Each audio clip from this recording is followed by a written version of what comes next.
a veure, en l'anterior onada partíem, crec, d'una altra situació també política en el nostre país. Estàvem en plena dictadura, en desenvolupisme, i no teníem tampoc les eines que tenim actualment.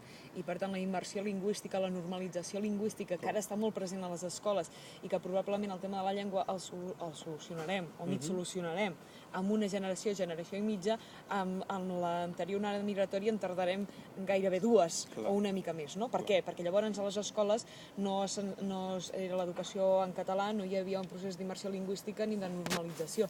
Ara sí que existeix, ara l'onada migratòria és diferent i és molt més complicat probablement que aprengui català una persona que ve del Marroc que un que ve de la resta de l'Estat, perquè són llengües molt diferents, no?